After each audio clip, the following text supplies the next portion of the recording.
समय आ गया है उन दुष्ट देवताओं को उनका उचित स्थान बताने का और इस जगत में असुर का वर्चस्व स्थापित करने का। प्रतिशोध महिषासुर के वध का। प्रतिशोध शुंभ निशुंभ के निर्मम वध का।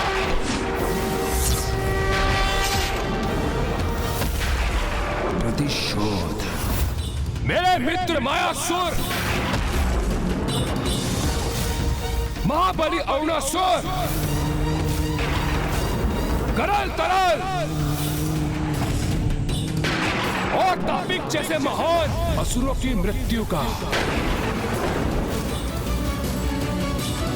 प्रतिशोध, प्रतिशोध, प्रतिशोध, प्रतिशोध, प्रतिशोध, प्रतिशोध, प्रतिशोध, प्रतिशोध, प्रतिशोध। किंतु उनसे भी अधिक मेरे पिता महान योद्धा असुर रुरु के वध का। प्रतिशोध लेने का समय आ गया है। प्रतिशोध, प्रतिशोध, प्रतिशोध, प्रतिशोध, प्रतिशोध। इसे देखकर ही विचार जागृत हो रहा है मेरे मन में कि अभी इसी क्षण नष्ट कर दूं इस संपूर्ण सेना को। भैया आवेशित होकर कहीं ऐसा युद्ध न आरंभ कर दें जिससे हमारी सेना को अधिक क्षति पहुंचे। जो भी हमें करना है वो पर्याप्त सोच विचार के उपरांत ही करना है। अब किसी सोच विचार की आवश्यकता नहीं है। झोंक दो स्वयं को युद्ध में। यदि कोई हमारे मार्ग में आए तो बंदी बना लो उन देवताओं को और फिर देवी आदिशक्ति का वध करने के उपरांत हमारा प्रतिशोध पूर्ण होगा और इस जगत में हम असुरों के निर्बाध शासन का स्वप्न भी वास्तविकता में परिवर्तित होगा।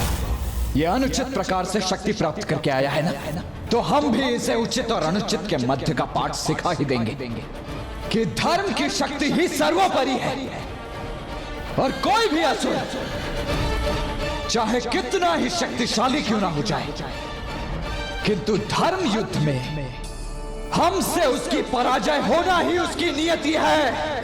हर हर महादेव, महादेव, हर हर महादेव, हर हर महादेव।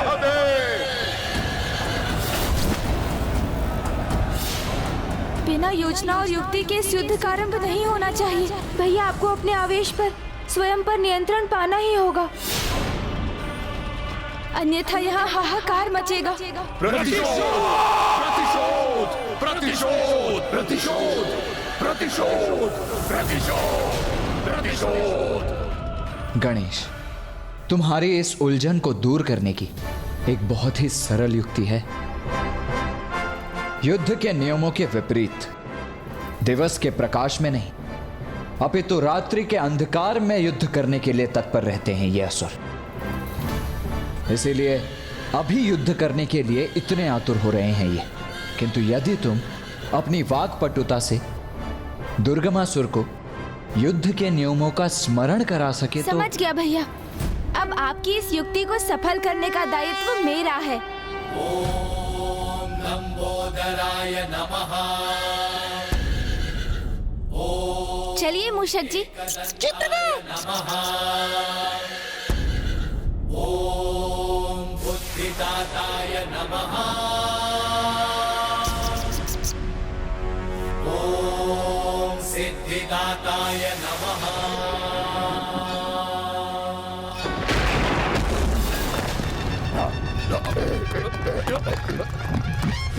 में संकट है जब कोई आयो, महिमा से अपनी प्रभु ने बचायो। लंबोदर लंबोदर लंबोदर लंबोदर। तो तुम पुनः प्रकट हो गए दुष्ट गजमुख, किंतु इस बार मुझसे बचकर भाग नहीं सकोगे तुम।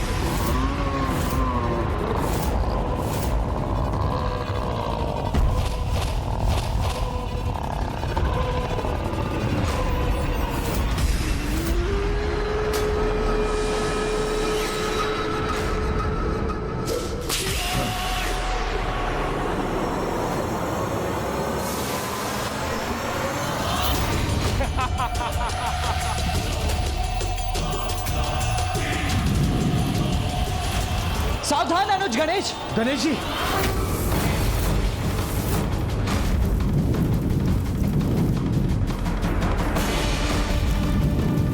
इन दुष्ट असुरों का तनिक भी विश्वास नहीं किया जा सकता। समस्त नियमों और मर्यादाओं का उल्लंघन कर ये गणेश जी पर घातक प्रहार कर सकते हैं। तो हमें भी उनके साथ रहना चाहिए, जिससे समय पड़ने पर हम उनकी सहायता के लिए प्रस्तुत रह सके। हाँ हाँ अवश्य, हमें आगे बढ़ना ही चाहिए। नहीं नहीं नहीं देवराज, हमारे हस्तक्षेप का समय नहीं आया है अभी। सदा स्मरण रखिए, युद्ध में विजय प्राप्ति के 3 आधार स्तंभ होते हैं। प्रथम, उचित रणनीति। द्वितीय, उचित योद्धा। और तृतीय, उचित समय पर आक्रमण करना। इसीलिए इस समय गणेश पर अपना विश्वास रख हमारा शांत रहना ही उचित होगा।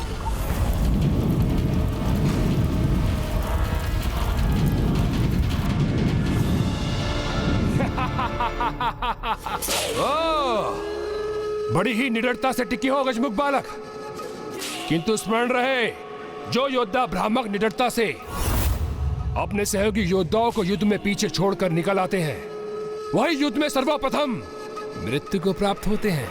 युद्ध? कैसा युद्ध? कहाँ है ये युद्ध? क्या अर्थ है तुम्हारा? ये युद्ध नहीं तो क्या है? अरे असुर जी, इतना भी नहीं ज्ञात आपको? अचानक इस प्रकार युद्ध कहाँ आरंभ होता है? सर्वप्रथम दोनों पक्षों में युद्ध के नियम निर्धारित किए जाते हैं, फिर युद्ध की तुरही ध्वनित होती है, तब आरंभ होता है 2 महाशक्तियों के मध्य युद्ध। नियम विहीन युद्ध तो पशु करते हैं, महायोद्धा नहीं।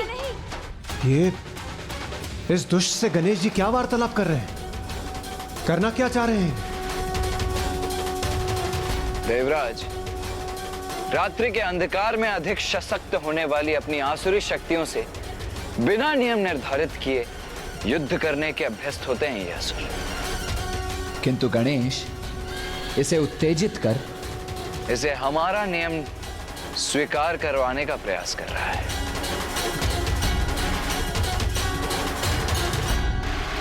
असुर जी, यदि वास्तव में आप अपराजय हैं, अत्यंत शक्तिशाली हैं, परम साहसी हैं, तो नियम निर्धारित कीजिए, फिर एक महायोद्धा के समान युद्ध कीजिए मुझसे, तभी तो होगा युद्ध।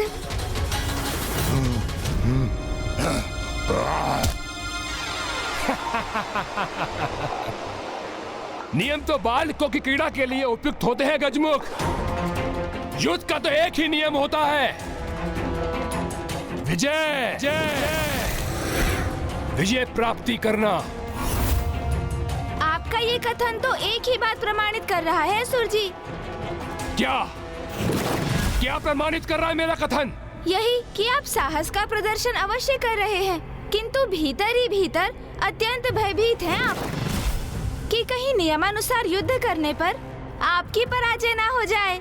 न भय न पराजय, दुर्गमासुर के साथ इन दोनों की कोई संभावना नहीं। तो फिर युद्ध के नियमों को स्वीकार करने में इतना संकोच क्यों असुर जी?